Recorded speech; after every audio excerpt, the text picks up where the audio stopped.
자, 오늘 아침에는 구약성경 역대하, 구약성경에서 한 군데, 신약성경에서 한 군데 보겠습니다. 역대하 33장.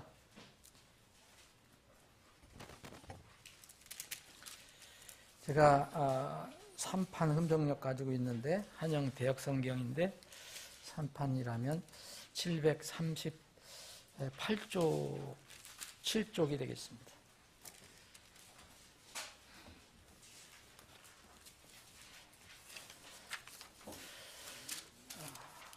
자, 역대하 33장 1절, 제가 몇 절 읽겠습니다. 므낫세가 통치하기 시작할 때 나이가 12세더라.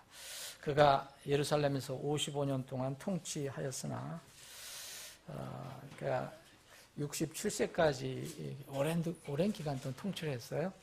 그의 눈앞에서 악한 것, 즉 주께서 이스라엘 자손 앞에서 쫓아내신 이교도들의 가증한 일들과 같은 것을 행하였더라. 그가 자기 아버지 히스기야가 헐어버린 산당들을 다시 건축하고 바알들 위에 제단들을 세우며 작은 숲들을 만들고 하늘의 모든 군대에게 경배하며 그것들을 섬겼더라. 자, 쭉 제가 읽어야 되는데 9절부터 또 읽겠습니다. 9절부터 읽겠습니다. 이와 같이 므낫세가 유다와 예루살렘 거주민들로 하여금 잘못하게 하고 주께서 이스라엘 자손 앞에서 멸하신 이교도들보다 더 나쁘게 행하도록 하였더라. 주께서 므낫세와 그의 백성에게 말씀하셨으나 그들이 귀를 기울여 하지 아니하리라. 그러므로 주께서 아시리아 왕의 군대 대장들을 그들에게 보내심에 그들이 므낫세를 취해 가시 가운데 넣고 족쇄로 결박하여 바벨론으로 끌고 가니. 12절, 13절은 여러분들과 함께 제가 함께 봉독합니다. 시작합니다. 그가 고통 중에 있을 때에 주 자기 하나님께 간청하고 자기 조상들의 하나님 앞에서 크게 자기를 낮추어 그분께 기도함으로 하나님께서 그의 간청하는 말을 받으시며 그의 간구를 들으사 그를 다시 예루살렘으로 그의 왕국으로 데려오심에 그때 므낫세가 그분께서 하나님이신 줄을 알았더라. 아멘. 여러분 갈피를 껴놓으시고 신약성경 빌립보서를 잠깐 보겠습니다.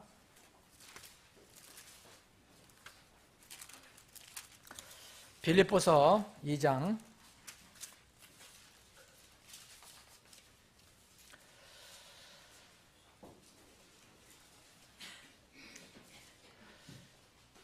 5절부터 제가 읽겠습니다. 너희 안에 이 마음을 품을지니 곧 그리스도 예수님 안에도 있던 마음이라. 빌립보서 2장 6절 그분은 하나님의 형체로 계심으로 하나님과 동등함을 강탈로 여기지 아니하셨으나 스스로 무명한 자가 되사 자기 위에 종의 형체를 취하시고 사람의 모습이 되셨으며 사람의 모양으로 나타나사 자기를 낮추시고 죽기까지 순종하셨으니 곧 십자가의 죽음이라. 그러므로 하나님께서도 그분을 높이 올리시고 모든 이름 위에 있는 이름을 그분에게 주사 하늘에 있는 것들과 땅에 있는 것들과 땅 아래에 있는 것들의 모든 무릎이 예수라는 이름에 굴복하게 하시고 또 모든 혀가 예수 그리스도는 주시라고 시인하여 하나님 아버지께 영광을 돌리게 하셨느니라. 아멘. 아버지 하나님, 오늘도 저희들에게 귀한 생명의 만나를 허락해 주심을 감사합니다. 이 시간 우리는 빵으로만 살 수 없고 반드시 하나님 입에서 나오는 말씀으로 살아야 한다는 하나님의 말씀 다시 기억하며 주님의 말씀 앞에 마음에 부복을 하기를 원합니다. 필요한 양식을 저희들에게 공급해 주시옵소서. 거룩하신 예수님의 이름으로 기도합나이다. 아멘.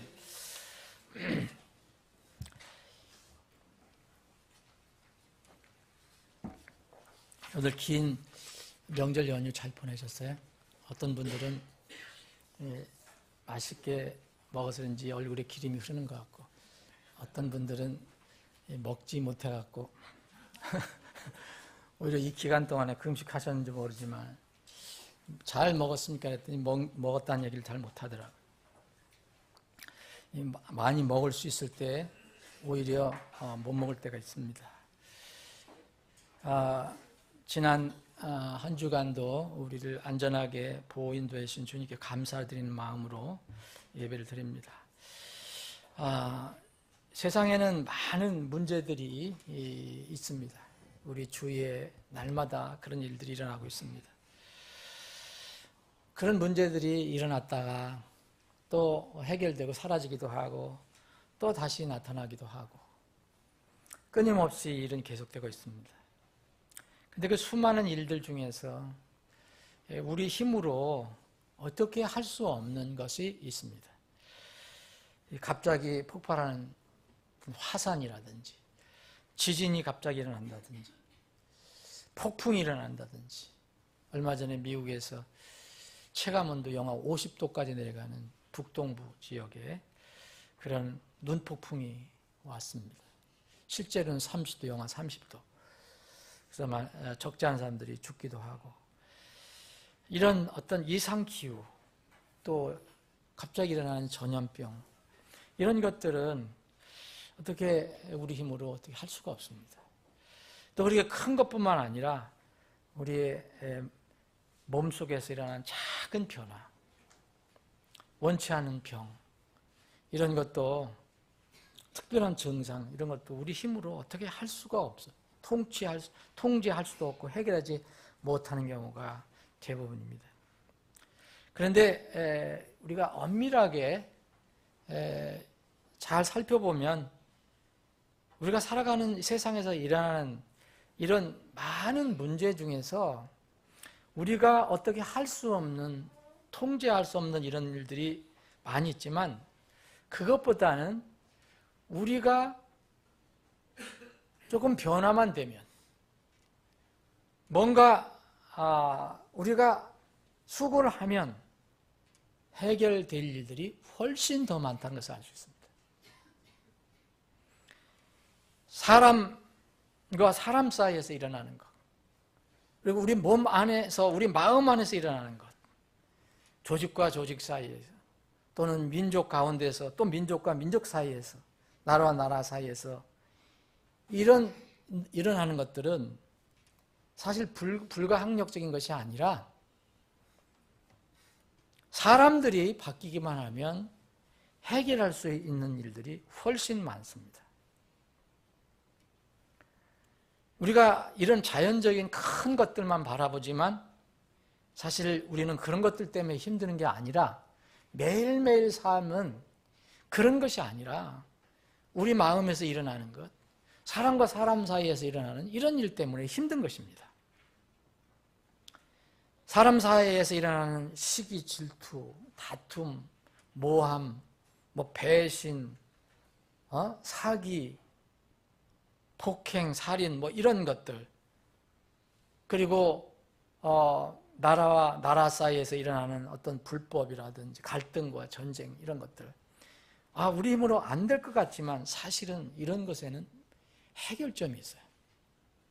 성경 말씀을 보면 분명히 해결점이 있어요.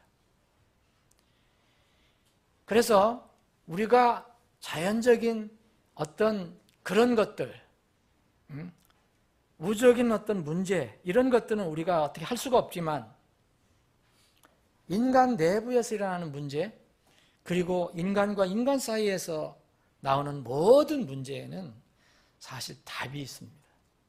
답이 있는데 우리는 그 답을 찾지도 않으려고 하지만 또 답을 알아도 그 답으로 그 문제를 풀려고 하지 않습니다. 그러면 어떤 답이 있느냐? 결론적으로 말하면 인간 사이의 모든 문제는, 그것이 남편과 아내의 문제든 가정에서의 문제든 무슨 형제 자매의 문제든 사회에서의 문제든 직장에서의 문제든 교회에서의 문제든 이 인간 사이에 일어나는 모든 문제는 성육신의 믿음만 있으면 해결이 됩니다. 곧 임마누엘의 정신과 믿음이면 해결될 수 있습니다. 이것을 거꾸로 말하면 지금 우리가 이 세상에서 내가 겪는 어려움, 그리고 문제, 심지어는 우리가 속한 기독교 안에서 일어나는 온갖 문제와 부패와 타락 같은 것들은 임마누엘의 정신과 믿음이 아니면 절대 해결될 수가 없습니다. 이 문제를, 이런 인간 사회에서 나타나는 문제를 해결하시기 위해서 하나님께서는 인간 피조물에게 미리 본을 보여주신 것이 바로 임마누엘 사건입니다. 성육신 사건입니다. 임마누엘 사건은 무엇입니까? 성육신 사건은 무엇입니까? 하나님이신 하나님의 아들 예수 그리스도께서 태초부터 말씀으로 계셨던 그분이 하나님이심에도 불구하고 가장 낮은 자로 오시고 실제로 이 땅에서 사실 동안에 그렇게 사셨다는 것입니다. 요한복음 1장 14절에 바로 임마누엘 성육신의 의미를 이렇게 이야기합니다. 말씀이 육신이 되어 우리 가운데 거하시매. 그랬어요. 자, 태초부터 계셨던 그 말씀이 우리의 육신을 입어서 우리 가운데 거하시매, 우리가 그분의 영광을 보니 독생하신 분의, 아버지 독생하신 분의 영광이라. 그분 안에는, 정말 그 성육신 안에는 은혜와 진리가 충만하더라고 그랬습니다. 그래서 예수님은 이 땅에 오셔서 많은 가르침 중에서 인간 사회에서 일어나는 문제, 이런 문제를 해결하기 위해서는 하나님께서 나를 어떻게 보내시는가, 내가 이 땅에 온 목적이 뭔가를 누누이 말씀을 하셨어요. 사람의 아들 곧 인자는 섬김을 받으러 온 것이 아니고 도리어 섬기며 자기 생명을 많은 사람의 대속물로 주려고 왔노라 그랬어요. 이것이 십자가의 죽으심입니다. 그래서 오늘 이 신약 빌립보서 2장에 있는 본문 말씀에서도 그분은 하나님의 형체입니다. 이게 형체로 계심으로 이렇게 되어 있지만 이게 하나님의 형체예요. 하나님 자신이라는 거죠. 삼위일체 하나님. 그래서 누가 얘기하는 것처럼 왜 예수 그리스도가 하나님이냐, 이것은 하나님의 지위를 강탈하는 것이다, 그게 아니라 하나님의 그 동등함을 강탈하신 것이 아니다. 그런데 하나님이시지만 또 하나님의 그런 동등함을 가지고 계셨지만 스스로 무명한 자가 되셨다. 이름 없는 자가 되시기를 원했다. 그리고 당신 후에 종의 형체를 취하셨다. 사람의 몸을 입고 오셨다. 그래서 사람의 모습이 되셨다. 이것은 어떻게 하신 것이냐? 사람의 모양으로 나타나서 자기를 낮추셨다. 이게 자기를 낮추는 것은 의지적인 것입니다.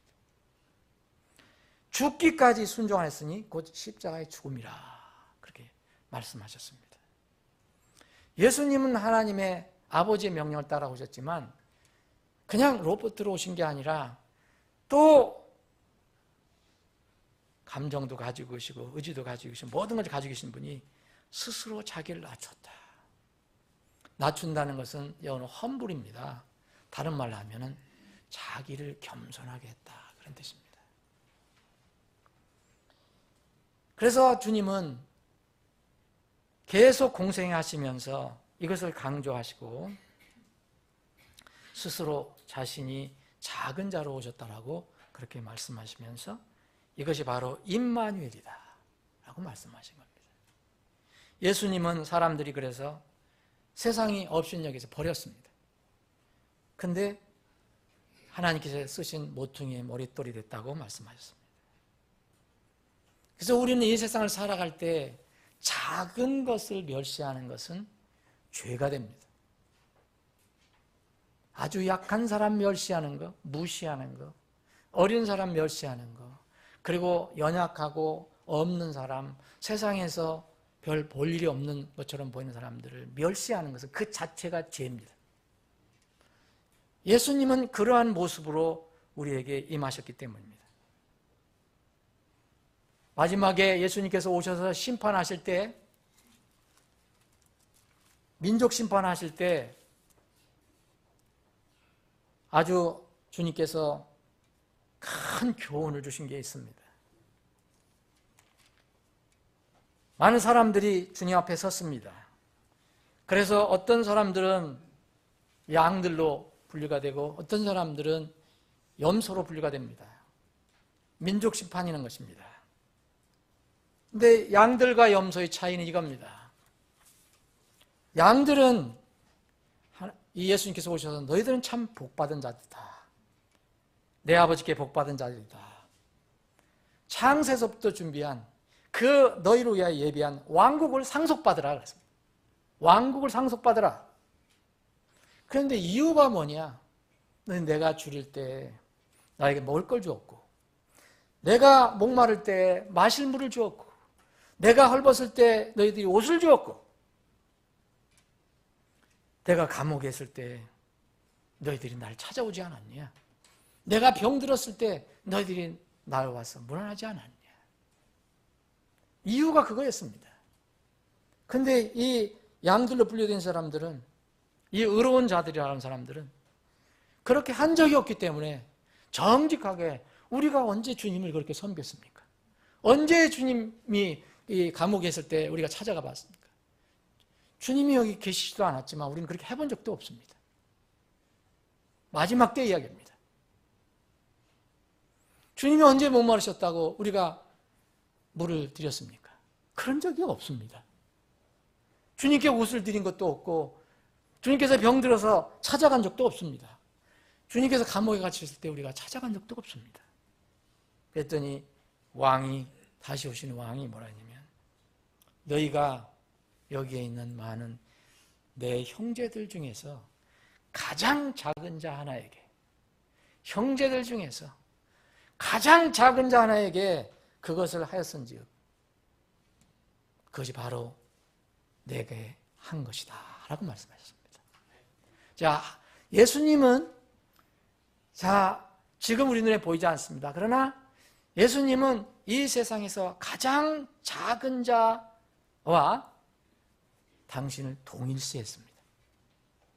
큰 자를 얘기한 게 아닙니다. 많은 거 가진 자, 권세 있는 자, 건강한 자, 많은 것을 누리고 사는 자, 이런 사람들을 얘기한 게 아니에요. 정말 힘들고 어려운 사람들을, 그런 사람들을, 그 작은 자 하나를 예수님과 동일하다고 주님께서 말씀하셨습니다. 그 어린 사람들이, 그 작은 자들이 정말 이렇게 행함으로 행위를 받아서, 행위에 어떤 그 공적을 쌓아서 주님께서 인정해서 하늘나라를 상속하게 하셨습니까? 그것은 아닙니다. 무슨 말씀입니까? 이 사람들은 이미 예수님을 마음에 품고 있었던 사람들입니다. 다른 말로 하면 예수님의 마음을 품고 있었던 사람이에요. 예수님의 마음을 어떻게 품습니까? 거듭나지 않으면 불가능합니다. 자기가 죽었다가 살아나지 않으면 불가능합니다. 그래서 이 사람들은 예수님께 이렇게 했기 때문에 내가 이제 너희를 위해 예비한 왕국을 상속받으라고 한 것이 아니라 이미 예수님 만나서 예수님의 마음을 받고 있었기 때문에, 가지고 있었기 때문에 그렇게 삶 속에서 드러난 것뿐입니다. 그런데 염소로 된 사람들은, 염소로 분류된 사람들은 주님께서 왕이 얘기하십니다. 너희가 이들 중에서 가장 작은 자에게 하나도 하지 않았다. 그런데 주님은 뭐라고 했습니까? 너희가 나한테 이런 거, 배고플 때 음식 주지 않았고, 헐벗을 때 옷도 주지 않았고, 내가 감옥에 있을 때 찾아오지도 않았느냐. 이 사람들은 그렇게 안 한 것이 없거든요. 사실은. 언제 우리가 안 갔습니까? 계시지 않았습니까? 없기 때문에 우리가 가지 않은 거 아닙니까? 우리가 언제 그렇게 안 했습니까? 그런데 너희들이 그렇게 안 했다. 너희들이 너희 가운데는 가장 작은 자에게도 너희는 무시하고 그들을 무시하고 가장 작은 것이라고 무시하고 그들을 업신여겼다. 곧 그들은 바로 나다. 이들 중에서 작은 자 하나에게 그것을 하지 아니하였기 때문에 그것은 내게 하지 아니한 것이다 라고 말씀하셨습니다. 이 말씀을 잘 한번 생각해 보시기 바랍니다.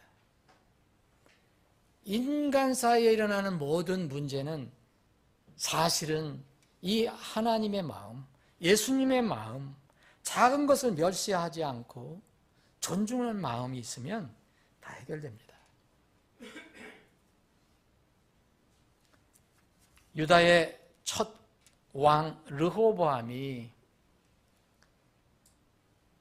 여러분 첫 왕이면 얼마나 선정을 베풀어야 될 거냐, 그렇게 해야 되는데 르호보암은 이제 첫 왕이 됐는데도 못된 짓을 했어요.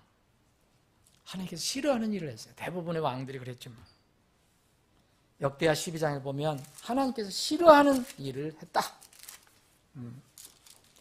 그런데 하나님께서 징계를 하시고 심판하실 때 어려움이 닥치기 시작했습니다. 이럴 때 이 르호보암은 어떻게 했느냐? 딱 한 가지 이렇게 성경은 얘기합니다. 왕이 스스로 겸손히 행하며 했어요. 스스로 겸손히 행하며 낮아졌다는 겁니다. 자기 자신을 낮췄다는 것입니다. 그래서 하나님께서는 다시 그 르호보암을 적군으로부터 건져내십니다. 원리 동일한 것이 계속해서 반복적으로 나옵니다. 왕들이 계속해서 이런 일을 합니다. 오늘 우리가 읽어본 역대하 33장에 나와 있는 이 왕은, 므낫세는 히스기야 왕의 아들입니다. 히스기야 왕, 그 자기의 므낫세 왕의 아버지 히스기야도 대체적으로 선한 왕이지만 잘못된 일도 했어요. 그랬을 때 그에게 또 위기가 찾아왔습니다. 분명히 위기가 찾아왔어요. 히스기야도 교만해졌어요. 그래서 여기 역대하 32장을 보면 히스기야가 하나님께서 주신 축복을 가지고 교만해져 갖고 모든 민족들 앞에서 크게 되었다. 근데 히스기야가 병들게 죽게 되었어요. 그런데 하나님께서 그에게 은혜를 주시는데 어떻게 할 때 은혜를 주셨느냐? 그가 낮아지고 다시 하나님을 향할 때, 히스기야가 자기 마음의 교만에 대하여 자기를 낮추되 그랬어요. 그와 예루살렘 거주민들이 그와 같이 하였으므로 주의 진노가 히스기야 시대에 그들에게 임하지 아니하였다.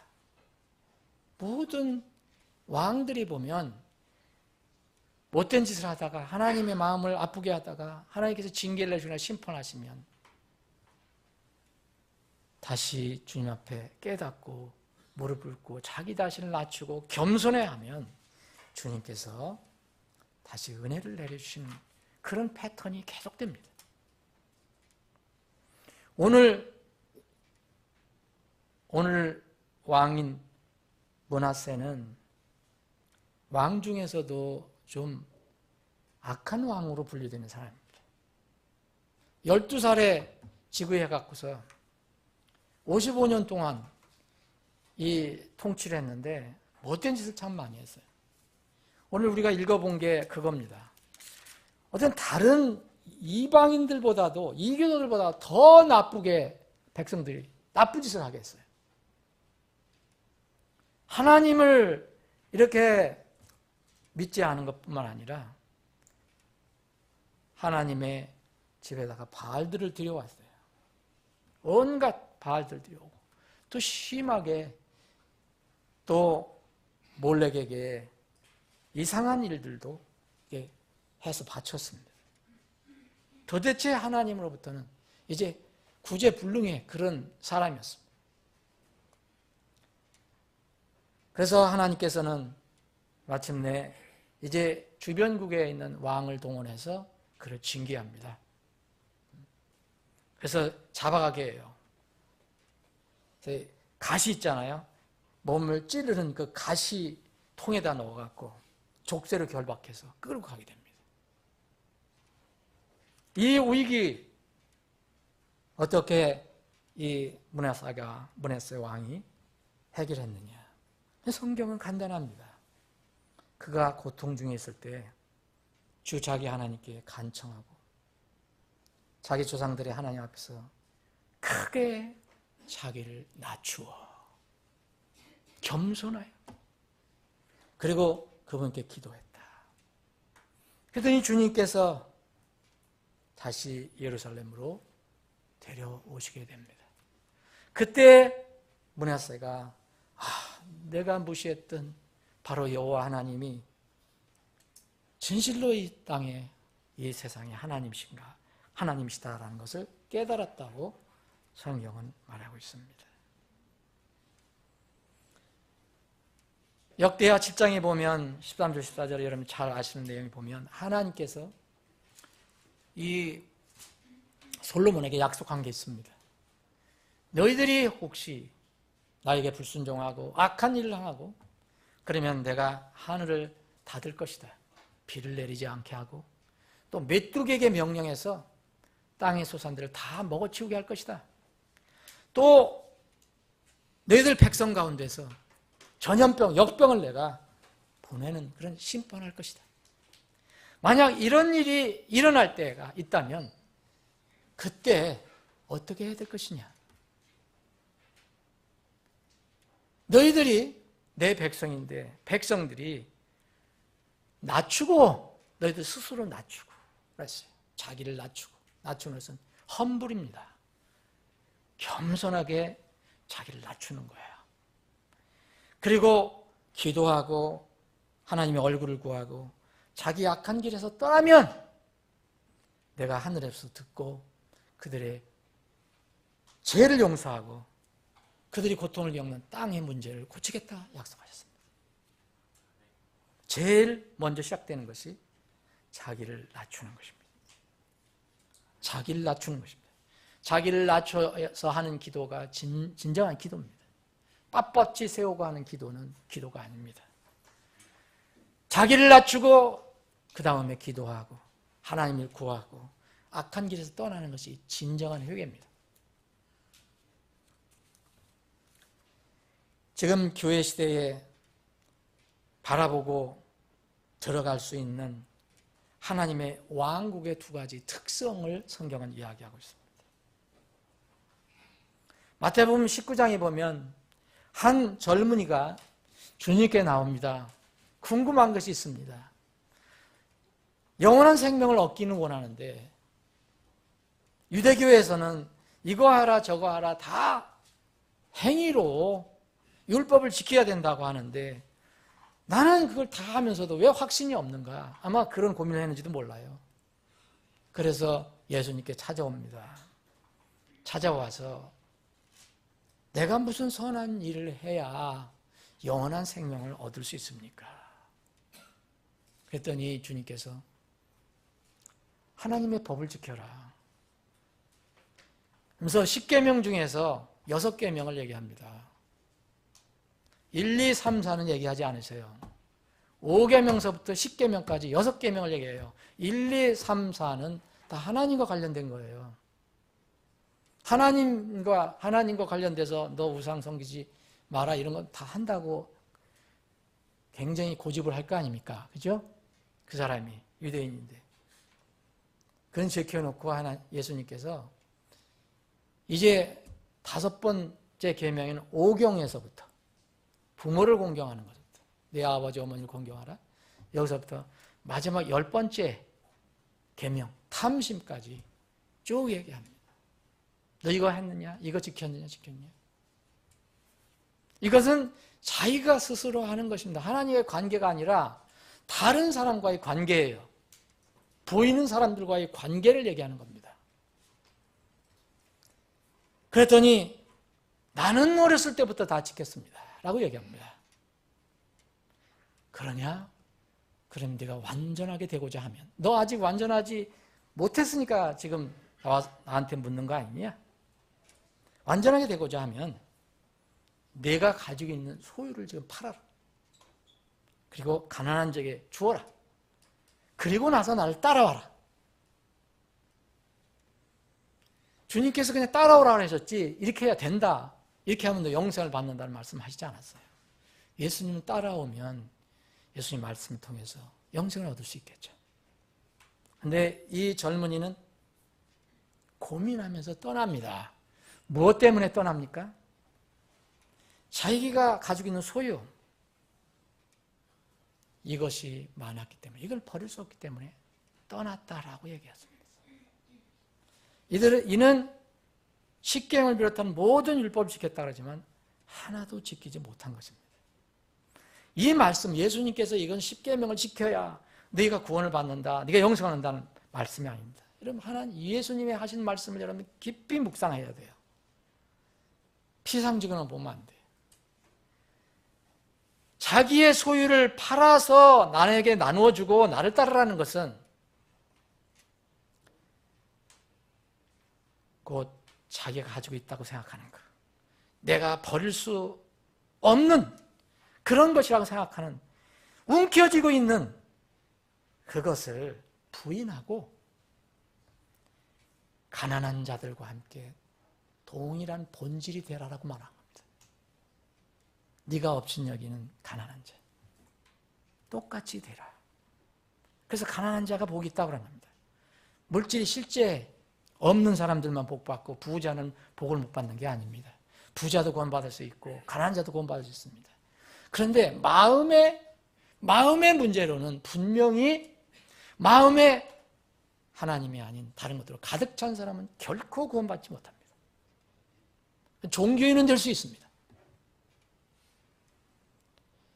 진정으로 하나님의 명령을 지키는 것은 자기의 소유, 곧 내 의를 크게 하기 위해서 지키던 명령, 가르침 이런 것들은 부인하고 다 팔아버리고 이제 마음이 가난한 자, 자기를 낮추는 자, 지극히 작은 자가 되어야 한다는 것입니다. 그래야만 가장 낮게 오신 예수 그리스도를 따라갈 수 있는 것입니다. 그 젊은이는, 부자 젊은이는 절대로 예수님 말씀 따라서 따라갈 수 없습니다. 자기가 붙들고 있는 한 가장 낮게 오신 그분을 어떻게 따라갈 수가 있겠습니까? 자기는 낮아지려고 하지 않는데, 그래서 예수님께서는 어린 아이들을 불러다 놓고 얘기한 겁니다. 진실로 내가 너에게 이르노니 너희가 회심하여, 이게 중요한 겁니다. 회심하여 어린아이들과 같이 되지 않으면, 어린아이들과 같이 된다는 게 아니라 회심하여 어린아이들과 같이 되면 여러분 하나님을 만나야 정말 낮아져요. 또 낮은 상태로 주님을 만나야 주님을 만날 수 있어요. 그 모습을 어린아이들로 투영한 것입니다. 어린아이들과 같이 되지 않으면 하늘의 왕국에 들어가지 못하리라 그랬습니다. 또 사람들이 예수님께 자기 자식들을, 어린아이들을 데리고 와서 안수기도 해주기를 바라고 나왔지만 제자들이 막 나무랬어요. 왜 그 어린아이들, 어린 것들, 작은 것들 왜 데려오냐? 그랬더니 예수님이 오히려 제자들을 책망하시면서 어린아이들이 내게 오는 것을 금하지 말라, 막지 말라, 허락해라. 하늘의 왕국은 그런 자들의 것이니라 했어요. 여러분, 무조건 어리다고 하늘 왕국에 다 갑니까? 어린아이들의 그 마음이 어떠냐? 어른들과 비교해보면 하늘의 왕국은 그런 자들의 것이다. 어린아이와 같이, 회심해서 어린아이와 같이 되지 않으면 하늘 왕국에 못 들어간다. 그럼 왕국이라는 것이 뭡니까? 왕국. 왕국은 주님께서 말씀하실 때 왕국은 볼 수 있게 임하지 않는다 그랬어요. 앞으로 왕국은 볼 수 있게 임할 것입니다. 그러나 그 볼 수 있는 왕국에 들어가기 전에는 반드시 보이지 않는 왕국에 들어가야 됩니다. 그것은 마음의 믿음으로 들어가는 겁니다. 볼 수 있게 임하지 않습니다. 예수님께서 말씀하신 것은. 그리고 너희들 한가운데 있다라고 말씀하십니다. 누가복음 17장에 보면 바리새인들이나 서기관들이나 대제사장이나 이스라엘의 많은 지도자들, 종교 지도자들, 심지어 예수님의 제자들까지도 하나님의 왕국을 외적으로 사람들에게 보여지고 크고 화려하고 또 세상 권세를 마음대로 쓰는 그런 세상 왕국과 같은 나라로 생각했습니다. 주님이 이건 아니다. 그래서 예수님은 그래서 작은 어린아이들의 왕국을 얘기하셨고 작은 자들의 왕국을 주님께서 얘기하신 것입니다. 왕국은 사람들의 육신의 눈에는 보이지 않는 가장 작은 것이고 보잘것없는 것입니다. 지금 이 시대에는 하나님의 왕국이 바로 그렇습니다. 그래서 세상 사람들은 그것을 무시합니다. 여러분들은 눈이 떠져서 그래도 그 하늘의 왕국을, 하나님의 왕국을 찾게 된 것입니다. 이것이 바로 좁은 문으로 들어가는 길이고 이것이 바로 좁은 길로 가는 왕국입니다. 적은 힘을 가지고도 많은 하나님의 말씀을, 적은 힘을 가지고도 하나님의 말씀을 지키고 또 주님의 이름을 부인하지 않는 자들은 어떤 사람들이었습니까? 아주 적은 자들이었습니다. 무리도 적었고 세상에서도 그렇고 그것이 바로 빌라델피아의 교회였습니다. 적은 힘을 가지고 있지만 주님을 절대로 부인하지 않습니다. 배반하지 않습니다. 왜 그러냐면 주님은 가장 낮은 자로 오신 예수 그리스도였고 그래서 죽기까지 겸손하게 자기를 낮추셔서 십자가에서 죽으셨기 때문입니다. 이것을 깨달은 빌라델피아 교회 사람들은 그래서 절대로 하나님 말씀을 배반하지 않는다 했습니다. 예수님께서 그 빌라델피아 교회를 칭찬하신 겁니다. 너희들이 작은 힘을 가지고도 그랬어요. 작은 힘을 가지고도 하나님 말씀을 부인하지 아니하고 주님의 이름을 부인하지 않았다. 바로 이 빌라델피아 교회가 가지고 있었던 작은 힘이 하나님께서 사람의 육신을 입고 오신 성육신의 믿음입니다. 이것이 임마누엘의 믿음입니다.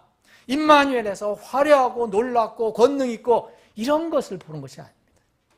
그것은 나중에 주님께서 직접 오실 때 보여주실 것입니다.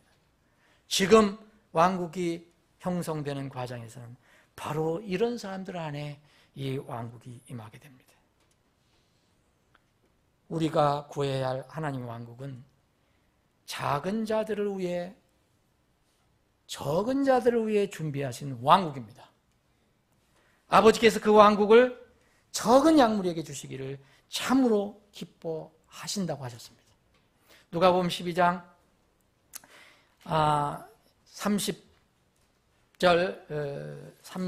29절부터 보면 그 뒷절 보면 오히려 너희는 하나님의 왕국을 구하라 그랬어요. 사람들은 뭐 이거 저거 막 구합니다. 먹고 살고 또 권세를 얻고 원하고 뭐 요구하는 게 많잖아요. 얻으려고 하는 것이.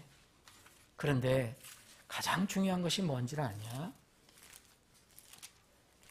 이건 마태복음에 있는 말씀을 다시 이렇게 주님께서 말씀하신 거거든요. 너희는 무엇을 먹을까 무엇을 마실까 구하지 말라.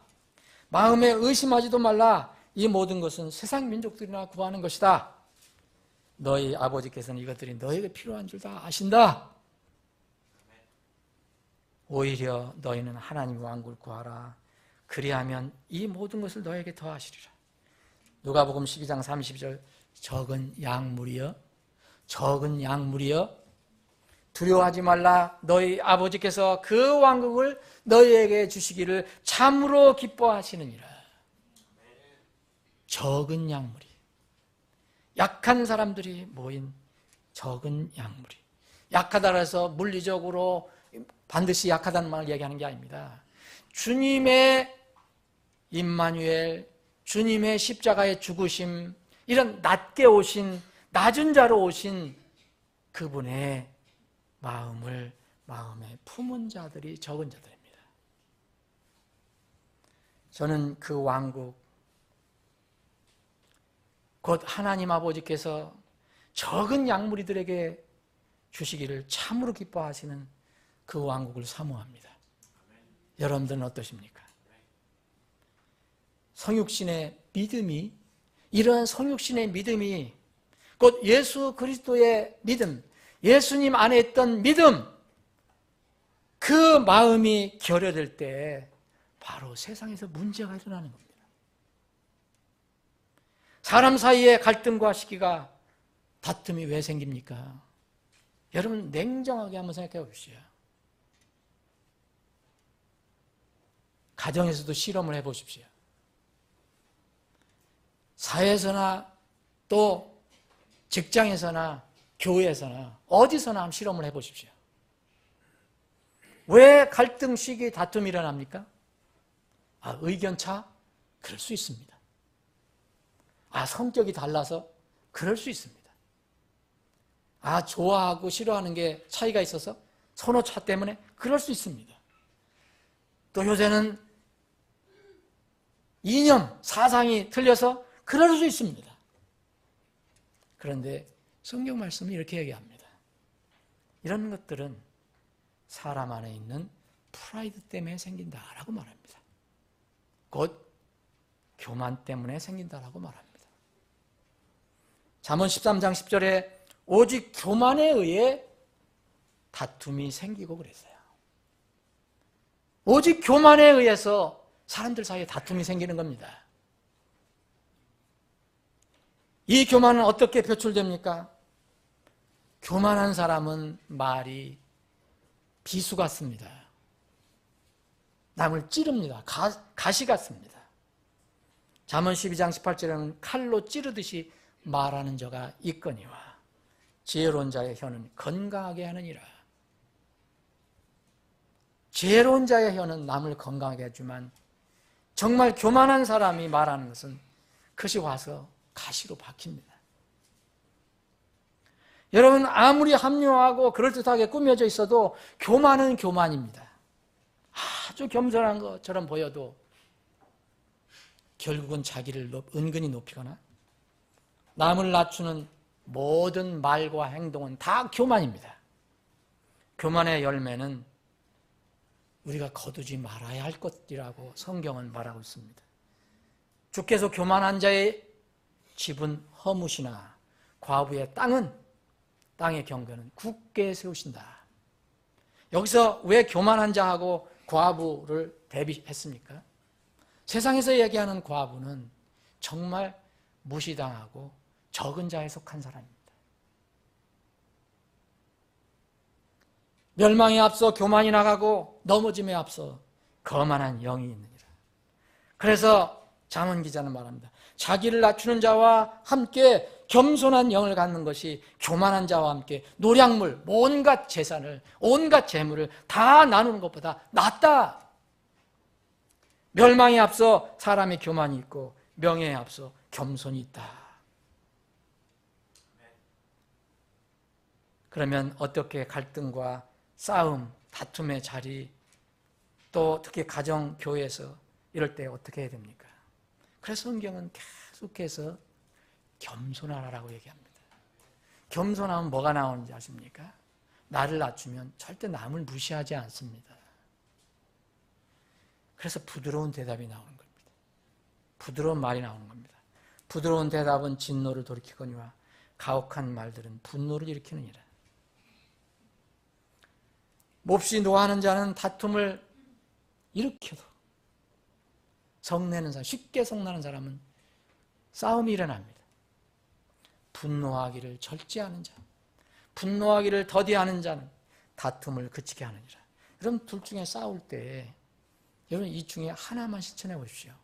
절대 싸움 안 일어납니다. 가정에서도 마찬가지고 부부 사이도 마찬가지고 어디서도 마찬가지예요. 그래서 분노하기를 더디하는 자는 용사보다 낫고 자기 영을 다스리는 자는 도시를 취하는 자보다 낫다라고 했습니다. 모든 인생의 문제, 자연적인 문제, 무슨 어떤 그런 것은 우리가 어떻게 할 수가 없지만 인간과 인간 사이에서 일어나는 문제, 내 마음속에서 일어나는 문제는요, 이것밖에 없습니다. 이것이 해결책입니다. 유일한 해결책입니다. 예수 그리스도의 마음을 내가 품는 것입니다. 오늘 빌립보서 신약에 있는 빌립보서 말씀에 바로 예수님이 어떻게 우리를 위해서 어떻게 하나님이신 예수님이 이 땅에 그렇게 가장 낮은 자로 비참한 자로 누추한 자로 오셔서 그 일을 하셨을까? 그분 안에는 이 마음이 있었기 때문입니다. 너희 안에 이 마음을 품을지니 곧 그리스도 예수님 안에도 있던 마음이라. 이 마음은 겸손한 마음입니다. 작은 자의 마음입니다. 그래서 우리를 위해서 죽으실 수 있었던 것입니다. 우리가 이 마음을 조금이라도 마음에 가지고 있으면 이 세상에서 일어나는 사람과 사람 사이에 일어나는 갈등은 대부분 해결을 할 수가 있습니다. 교만은 그리스도인의 사전에서 완전히 지워버려야 할 단어입니다. 오직 주님의 마음, 겸손으로만 옷을 입어야 합니다. 하나님께서 우리 하나님의 백성들에게 이렇게 계속해서 말씀하시는데 겸손하지 않고 교만하면 하나님께서 자녀들을 위해서 하시는 일이 있어요. 하나님께서 낮춰주십니다. 누구든지 자기를 높이는 자는 낮아지고 자기를 낮추는 자는 높아지리라. 하나님께서는 교만한 자들은 물리치시나 겸손한 자들에게는 은혜를 베푸시느니라. 그래서 주의 눈앞에서 스스로 겸손하라 합니다. 스스로 너를 낮추라. 스스로 나를 낮추면 뭐가 나타납니까? 상대방이 높아지는 겁니다. 여러분, 아내가 남편 앞에서 낮아지면 남편을 존경하게 됩니다. 남편이 아내 앞에서 낮아지면 아내를 사랑하게 됩니다. 모든 인간관계가 다 똑같습니다. 주의 눈앞에서 스스로 겸손하라. 그래야면 그분께서 너희를 높여주시리라. 여러분, 이스라엘 백성이 왜 40년 광야 생활했습니까? 여러분, 신명기를 읽어보면 40년의 광야 생활은요, 그들을 낮추기 위해서 하셨다 그랬어요. 그들을 겸손하게 하기 위해서. 말씀 정리합니다.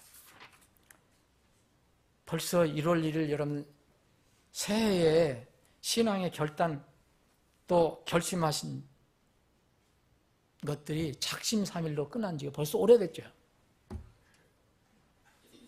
음력으로 벌써 새해가 왔는데도 벌써 또 며칠 지났습니다. 여러분 혹시 작심삼일 했다면 다시 한번 결심하고 결단할 수 있는 기회가 되기를 바랍니다. 뭘 결단할 겁니까? 주님 안에 있던 마음, 곧 겸손한 사람이 되기를 한번 결단해 보십시오. 그럼 여러분들이 가지고 있는 문제, 내 힘으로 통제 불가능한 것도 있지만 그런 거 외에는 다 해결된다는 것을 여러분 알 수 있습니다. 특히 사람들과 사람들 사이의 갈등은 다 해결됩니다.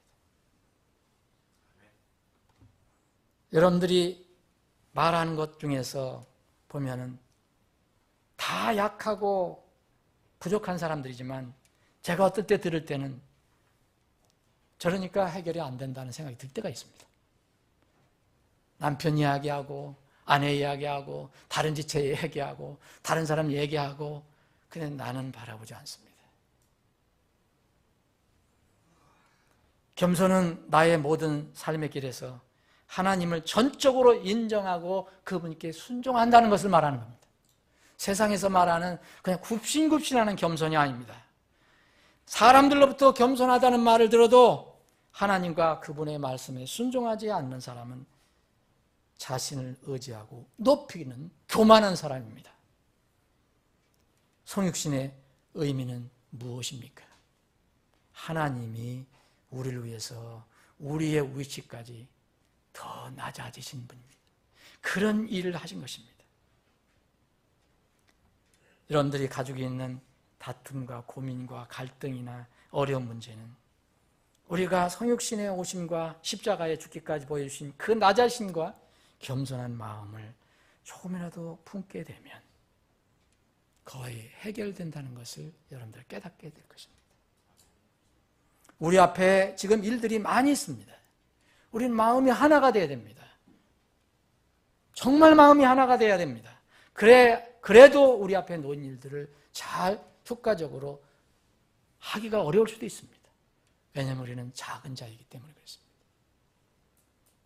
그러려면은 절대로 우리는 성육신의 의미를 우리의 삶에 적용해야 되고 우리 교회에 적용해야 되고 여러분 가정에 적용해야 됩니다.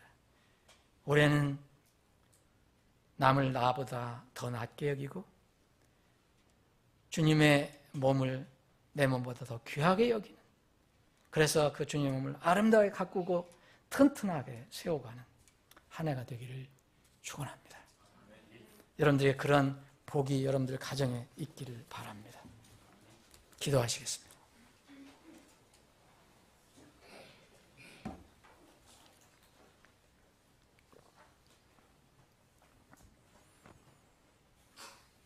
아버지 하나님, 저희들 민족의 명절, 연휴, 설 명절을 잘 지내고 안전하게 건강한 모습으로 하나님 집에 모여 주님을 예배할 수 있게 하셔서 감사합니다. 주님, 빠르게 세월이 지나가고 있습니다. 저희들 앞에 놓인 일은 중차대야 합니다. 우리는 적은 무리입니다. 그래서 우리는 더 단단히 하나가 되어야 합니다. 그러려면 우리 모두 예수 그리스도의 안에 있었던 마음을 품어야 합니다. 십자가에 죽으시기까지 낮아지시고 순종하셨던 주님의 겸손한 마음입니다. 올해 주님의 그 마음을 저희들이 본받아서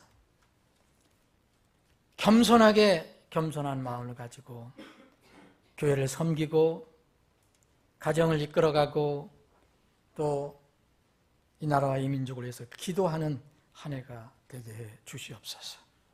거룩하신 예수님의 이름으로 기도합니다. 아멘.